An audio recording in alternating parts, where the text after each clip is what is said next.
7 வரை இன்றில் பல்வேறு செய்திகளை பார்க்க இருக்கிறோம். முதலில் தலைப்புச் செய்திகளை பார்க்கலாம். கனிம வளமுள்ள மணல் முறைகேடாக அள்ளப்படுவது குறித்த புகார். விசாரணை குழு அமைத்து தமிழக அரசு உத்தரவு. 10 லட்சம் ரூபாய் கேட்டு குழந்தை கடத்தப்பட்ட விவகாரம். மேலும் ஒருவரை கைது செய்து போலீசார் விசாரணை.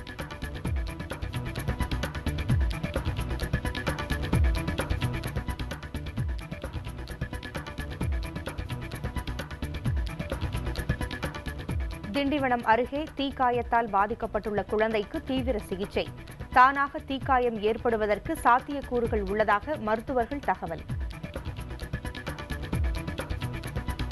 மும்பை தீவிரவாத தாக்குதலின் மூளையாக கருதப்படும் ஹபீஸ் சயீத் லாகூரில் தொழுகை.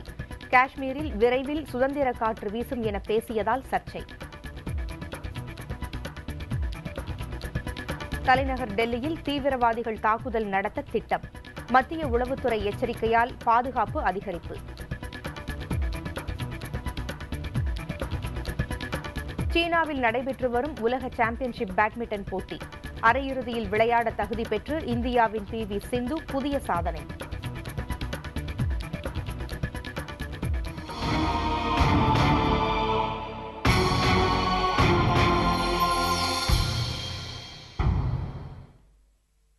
தூத்துக்குடியில் கடற்கரை மணலில் இருந்து கனிமங்கள் சட்டவிரோதமாக எடுக்கப்படுகிறதா என்பதை ஆய்வு செய்ய ஒரு சிறப்பு குழுவை அமைத்து தமிழக அரசு உத்தரவிட்டுள்ளது.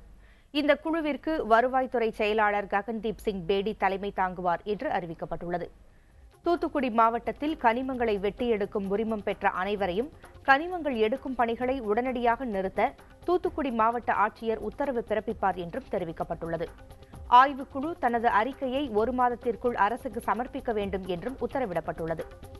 தூத்துக்குடி மாவட்டத்தில் கடற்கரை மணலில் இருந்து கனிமங்களை அள்ளுவதில் பெருமளவு முறைகேடுகள் நடைபெறுவதாக தூத்துக்குடி மாவட்ட ஆட்சியர் மண்ணியல் துறை ஆணையருக்கு கடந்த 6ஆம் தேதி அறிக்கை சமர்ப்பித்திருந்தார். தற்போது மண்ணியல் துறை ஆணையரின் பரிந்துரையின் அடிப்படையில் நடவடிக்கை எடுக்கப்பட்டுள்ளது. தூத்துக்குடி மாவட்டத்தில் கடற்கரை மணலில் இருந்து கனிமங்கள் சட்டவிரோதமாக எடுக்கப்படுகின்றதா என்பதை ஆய்வு செய்ய தமிழக அரசு குழு அமைத்துள்ளதன் பின்னணி குறித்து இப்பொழுது பார்க்கலாம். தூத்துக்குடி மாவட்டம் சாத்தான்குளம் தாலுகாவிற்கு உட்பட்ட படுக்கப்பத்து கிராமத்தில் பீச் மினரல்ஸ் என்ற நிறுவனம் சட்டவிரோதமாக மணல் அள்ளுவதாகவும் இது தொடர்பாக அந்த நிறுவனத்திற்கு 3 கோடியே 10 லட்சம் ரூபாய் அபராதம் விதிக்கப்பட்டுள்ளதாகவும் மாவட்ட ஆட்சியராக இருந்த ஆஷிஷ்குமார் கடந்த மாதம் 13ஆம் தேதி தலைமைச் செயலாளருக்கு கடிதம் அனுப்பியிருந்தார். இதைத் தொடர்ந்து கடந்த 6ஆம் தேதி மாவட்ட ஆட்சியர் அமைத்த 2 குழுக்கள் அம்மாவட்டத்தில் உள்ள வேம்பார், வைப்பாறு உள்ளிட்ட கிராம கடற்கரை பகுதிகளில் ஆய்வு செய்தது. VV மினரல்ஸ் நிறுவனம் 4,90,213 கனமீட்டர் அளவிற்கு சட்டவிரோதமாக மணல் அள்ளி உள்ளதாகவும் இது தொடர்பாக நடவடிக்கை எடுக்க வேண்டும் என்றும் தலைமைச் செயலாளருக்கு ஆட்சியர் ஆஷிஷ்குமார் அறிக்கை அனுப்பினார். அதைத் தொடர்ந்து தலைமைச் செயலாளர் உத்தரவின்படி நடவடிக்கை எடுக்கப்படும் என தூத்துக்குடி மாவட்ட காவல்துறை கண்காணிப்பாளர் நேற்று செய்தியாளர்களிடம் தெரிவித்தார். இந்நிலையில் தூத்துக்குடியில் கடற்கரை மணலில் இருந்து கனிமங்கள் சட்டவிரோதமாக எடுக்கப்படுகின்றதா என்பதை ஆய்வு செய்ய ஒரு சிறப்பு குழுவை தமிழக அரசு அமைத்துள்ளது. சென்னையில் 3½ வயது பள்ளி குழந்தையை கடத்திய சம்பவத்தில் தொடர்புடைய மேலும் ஒருவரை போலீசார் இன்று கைது செய்துள்ளனர். சென்னை கொருக்குப்பேட்டையைச் சேர்ந்த விஷால் என்பவர் கைது செய்யப்பட்டுள்ளதாக காவல்துறையினர் தெரிவித்தனர். அவர் நேற்று குழந்தையை கடத்திய ஓட்டுநர் பிரபுவின் நண்பர் என்றும் தெரிவிக்கப்பட்டுள்ளது. இக்கடத்தலில் மேலும் 3 பேருக்கு தொடர்பு இருப்பதாகவும் அவர்களை பிடிக்க 7 தனிப்படைகள் அமைக்கப்பட்டுள்ளதாகவும் காவல்துறையினர் தெரிவித்தனர். சென்னை ராஜா அண்ணாமலைபுரத்தில் உள்ள தனியார் பள்ளியில் LKG பயின்று வந்த குழந்தை சூர்யாவை நேற்று பள்ளியில் இருந்து வீடு திரும்பிய போது அடையாளம் தெரியாத நபர்கள் கடத்திச் சென்றனர். பின்னர் 5 மணி நேரத்தில் சென்னை காவல்துறையினர் சூர்யாவை பத்திரமாக மீட்டனர். சூர்யாவின் தந்தை ஹரிஹரன் எண்ணூர் துறைமுகத்தில் உதவி மேலாளராக பணியாற்றி வருகிறார். விழுப்புரம் மாவட்டம் திண்டிவனத்தைச் சேர்ந்த குழந்தையின் உடலில் அடிக்கடி தீப்பற்றுவதற்கான சாத்தியக்கூறு இருப்பதாக மருத்துவர்கள் தெரிவித்துள்ளனர். இதற்கு உரிய சிகிச்சை இல்லை என்றும் அவர்கள் கூறியுள்ளனர்.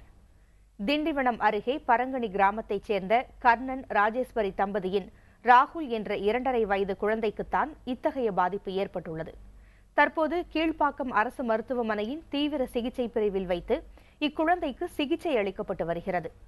தானாக உடல் பற்றி எரியும் இந்த நோய்க்கு மருத்துவத்தில் உரிய சிகிச்சை முறைகள் இல்லை என்று கூறும் மருத்துவர்கள், எனினும் தீப்பற்றாமல் இருப்பதற்காக தற்காலிகமாக குழந்தையின் உடல் மீது தீ தடுப்பு மருந்து தடவி பாதுகாக்கப்பட்டு வருவதாகவும் தெரிவித்துள்ளனர்.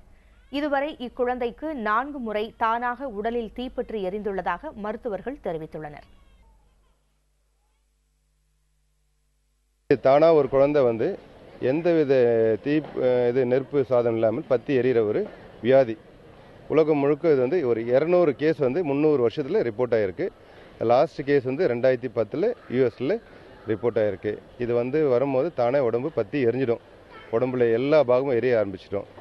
இதுக்கு ஆராய்ச்சியில் உடம்புல ஆல்கஹால் வேப்பர்ஸ் மற்றபடி எரியக்கூடிய வேப்பர்ஸ் உடம்புலேருந்து வரதுனால பத்திக்குதுன்னு சொல்கிறாங்க.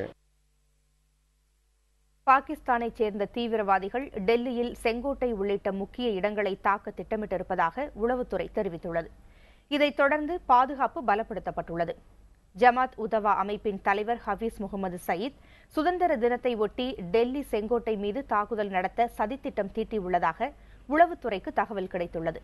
இதையடுத்து மக்கள் கூடும் ரயில் நிலையம், விமான நிலையம் மற்றும் மார்க்கெட் பகுதிகளில் பாதுகாப்பு பலப்படுத்தப்பட்டுள்ளது.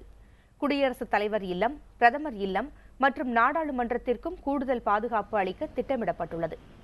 ஹரியானா மற்றும் உத்தரப்பிரதேச மாநிலங்களில் இருந்து டெல்லிக்குள் நுழையும் சாலைகளிலும் சோதனைகளை தீவிரப்படுத்த காவல்துறையினர் திட்டமிட்டுள்ளனர். எல்லைப் பகுதியில் பதற்றத்தை ஏற்படுத்தி தீவிரவாதிகளை ஊடுருவச் செய்வதற்கான நடவடிக்கையாகவே அண்மையில் இந்திய ராணுவ வீரர்கள் மீது நடத்தப்பட்ட துப்பாக்கிச்சூடு தாக்குதல் கருதப்படுகிறது. மும்பை தீவிரவாத தாக்குதலின் மூளையாக கருதப்பட்ட ஹபீஸ் சயீத் லாகூரில் நடத்திய ரமலான் தொழுகையின் போது இந்தியாவிற்கு எதிராக தெரிவித்த கருத்துக்கள் சர்ச்சையை ஏற்படுத்தியுள்ளன. கடாஃபி மைதானத்தில் நடந்த இந்த தொழுகையில் ஆயிரக்கணக்கான மக்கள் பங்கேற்றனர். சயீத் கலந்து கொள்வதை ஒட்டி நகரின் பல்வேறு இடங்களில் அவரை வரவேற்று சுவரொட்டிகள் ஒட்டப்பட்டிருந்தன. ட்விட்டர் இணையதளத்தில் ரமலான் வாழ்த்துக்கள் தெரிவித்துள்ள சயீத், காஷ்மீர், பாலஸ்தீனம், மியான்மரில் சுதந்திர காற்று வீசும் காலம் வெகு தொலைவில் இல்லை என்றும் குறிப்பிட்டுள்ளார். சயீத் தலைக்கு $10,000 அமெரிக்க ஏற்கனவே பரிசு அறிவிக்கப்பட்டுள்ளது. மும்பை தாக்குதலுக்கு சயீத் தான் காரணம் என இந்தியாவும் புகார் கூறி வருகிறது. அவரை தேடப்படும் குற்றவாளியாக அமெரிக்காவும் அறிவித்துள்ளது. ஆனால் சயீத் பாகிஸ்தானில் சுதந்திரமாக நடமாடி வருகிறார். அவர் மீதான புகாருக்கு ஆதாரங்கள் இல்லை என பாகிஸ்தான் அரசு கூறி வருகிறது. இந்திய ராணுவ வீரர்கள் பாகிஸ்தான் ராணுவத்தால் சுட்டுக் கொல்லப்பட்டதற்கு கண்டனம் தெரிவித்து பஞ்சாபில் டெல்லி லாகூர் பேருந்தை வழிமறித்து போராட்டத்தில் ஈடுபட்டவர்கள் கைது செய்யப்பட்டனர். டெல்லியில் இருந்து புறப்பட்ட பேருந்து வாகா எல்லை வழியாக பாகிஸ்தான் செல்வதற்காக அமிர்தசரஸ் அருகே வந்தது. அப்போது சகர்தா என்ற இடத்தில் பேருந்தை வழிமறித்து 50க்கும் மேற்பட்டோர் போராட்டம் நடத்தினர். தகவல் அறிந்து அப்பகுதிக்கு சென்ற போலீசார் மறியலில் ஈடுபட்டவர்களை கைது செய்தனர். ஜம்மு காஷ்மீர் எல்லையில் போர் நிறுத்த ஒப்பந்தத்தை மீறி இந்திய ராணுவ வீரர்கள் 5 பேரை கடந்த 6ஆம் தேதி அதிகாலை பாகிஸ்தான் ராணுவம் சுட்டுக் கொன்றது.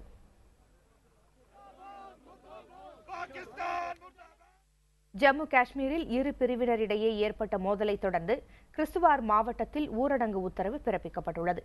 கிஸ்துவார் மாவட்டத்தில் குலீத் பகுதியில் 2 பிரிவினருக்கு இடையே ஏற்பட்ட மோதலில் இரு தரப்பிலும் கற்களை வீசி தாக்குதல் நடத்தினர். இதில் 30 பேர் படுகாயமடைந்தனர்.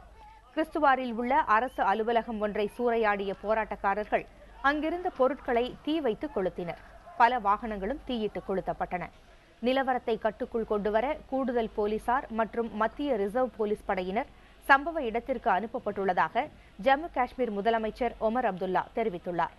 இதனிடையே ஜம்மு காஷ்மீரில் சிறுபான்மையின மக்களுக்கு பாதுகாப்பை உறுதி செய்ய வேண்டும் என பிரதமருக்கு பாரதிய ஜனதா தலைவர் ராஜ்நாத் சிங் வலியுறுத்தியுள்ளார்.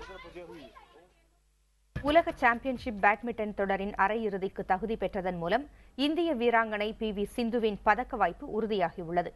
உலக சாம்பியன்ஷிப்பில் பதக்கம் வெல்லும் முதல் இந்திய பெண் என்ற பெருமையையும் அவர் பெறுகிறார். இன்று நடைபெற்ற மகளிர் காலிறுதி ஆட்டம் ஒன்றில் பலம் வாய்ந்த சீன வீராங்கனை சிஷியன் வாங்கை சிந்து எதிர்கொண்டார்.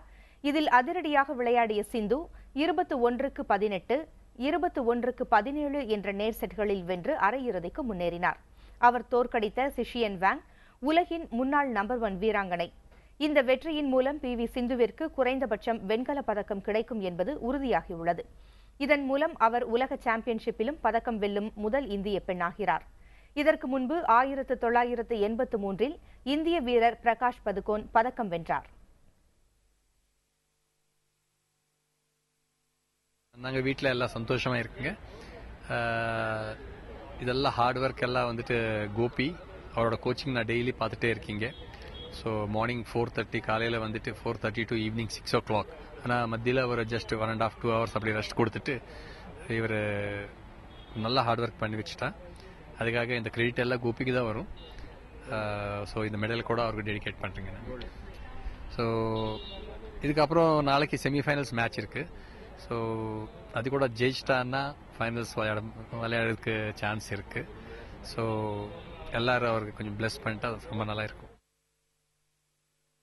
நடிகர் விஜய் நடித்துள்ள தலைவா திரைப்படத்தை வெளியிடுவதில் ஏற்பட்டிருக்கக்கூடிய தாமதத்திற்கு காவல்துறைக்கு எந்த பங்கும் இல்லை என்று தமிழக காவல்துறை தலைமை இயக்குநர் ராமானுஜம் தெரிவித்துள்ளார். இது தொடர்பாக அறிக்கை ஒன்றினை அவர் வெளியிட்டுள்ளார். அதில் பாதுகாப்பு அச்சுறுத்தல் காரணமாக தலைவா திரைப்படத்தை தமிழக காவல்துறை தள்ளி வைத்துள்ளதாக வெளியாகியுள்ள செய்திகளில் உண்மையில்லை என்று அவர் குறிப்பிட்டுள்ளார். தலைவா திரைப்படம் வெளியாவதை தள்ளி வைக்குமாறு தமிழக காவல்துறை கோரவோ அல்லது ஆலோசனை கூறவோ இல்லை என்றும் ராமானுஜம் தெரிவித்துள்ளார். திரைப்படம் வெளியிடப்படுவது பற்றிய முடிவுகள் அத்துறையை சார்ந்தவை என்றும் தமிழக காவல்துறை தலைமை இயக்குநர் ராமானுஜம் குறிப்பிட்டுள்ளார். தேசிய உணவு பாதுகாப்பு சட்டத்தில் திருத்தங்கள் கொண்டு வந்தால் ஆதரிக்க தயாராக இருப்பதாக திமுக தலைவர் கருணாநிதி தெரிவித்துள்ளார். இது தொடர்பாக அவர் வெளியிட்டுள்ள அறிக்கையில், உணவு பாதுகாப்பு சட்டத்தை நடைமுறைப்படுத்துவதற்கான வழிமுறைகளை மாநிலங்கள் மீது திணிக்கக்கூடாது என தெரிவித்துள்ளார். தமிழக முதலமைச்சர் ஜெயலலிதா கூட தனது கடிதத்தில் திருத்தங்கள்தான் தேவை என கூறியிருப்பதை சுட்டிக்காட்டியுள்ள கருணாநிதி, அவசியமான திருத்தங்களுடன் மாநிலங்களில் உள்ள நடைமுறைக்கு ஏற்ப சட்டத்தை கொண்டுவர வேண்டும் என்று வலியுறுத்தியுள்ளார். தமிழகத்தை பொறுத்தவரை ஏற்கனவே இருக்கின்ற மாநில உரிமைகளுக்கு இம்மியளவும் பாதிப்பு ஏற்படாமல் உணவு பாதுகாப்பு மசோதா நிறைவேற்றப்பட்டால் அதை ஆதரிக்க தயாராக இருப்பதாகவும் கருணாநிதி குறிப்பிட்டுள்ளார். விழுப்புரத்தில் தடை உத்தரவை மீறி இன்று ஆர்ப்பாட்டம் நடத்த முயன்ற பாரதிய ஜனதா மாநில தலைவர் பொன் ராதாகிருஷ்ணன் கைது செய்யப்பட்டார். சிறுபான்மையின மாணவர்களுக்கு கல்வி உதவித்தொகை வழங்கப்படுவதைப் போலவே ஏழை இந்து மாணவர்களுக்கும் அரசு கல்வி உதவித்தொகை வழங்க வேண்டும் என்பன உள்ளிட்ட கோரிக்கைகளை வலியுறுத்தி விழுப்புரம் மாவட்ட ஆட்சியர் அலுவலகம் முன்பு ஆர்ப்பாட்டம் நடத்தப்பட்டது. இதில் மாநில பாரதிய ஜனதா தலைவர் பொன் ராதாகிருஷ்ணன் உள்ளிட்ட 300 பேர் கலந்து கொண்டனர். மாணவர்கள் மத்தியில் அரசு பாகுபாடு காட்டக்கூடாது என்று அவர் பேசினார்.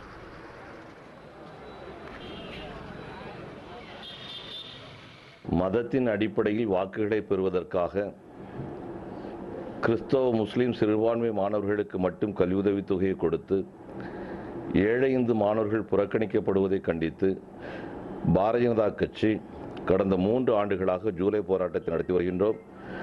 4வது ஆண்டாக இந்த ஆண்டும் ஜூலை போராட்டத்தை நடத்துகின்றோம். இந்த போராட்டம் எந்த மதத்திற்கும் எதிரான போராட்டம் அல்ல, எந்த ஜாதிக்கும் எதிரான போராட்டம் அல்ல. திருவாரூர் மாவட்டம் முத்துப்பேட்டையில் இரு பிரிவினருக்கு இடையே ஏற்பட்ட மோதலை தடுக்க போலீசார் தடியடி நடத்தினர். முத்துப்பேட்டையில் இரத்த தான முகாமிற்கு ஒரு பிரிவினர் ஏற்பாடு செய்திருந்தனர். இதையடுத்து பேரணியாக சென்ற அவர்கள் வெடி வெடித்து கொண்டாட்டத்தில் ஈடுபட்டதாக தெரிகிறது. இதற்கு எதிர்ப்பு தெரிவித்து மற்றொரு பிரிவினரும் வெடி வெடித்ததாக கூறப்படுகிறது. இதனால் இரு தரப்பினருக்கும் இடையே வாக்குவாதம் ஏற்பட்டுள்ளது. இதையடுத்து ஒரு பிரிவினர் அப்பகுதியில் இருந்த கடைகளை அடித்து நொறுக்கி சாலை மறியலில் ஈடுபட்டனர்.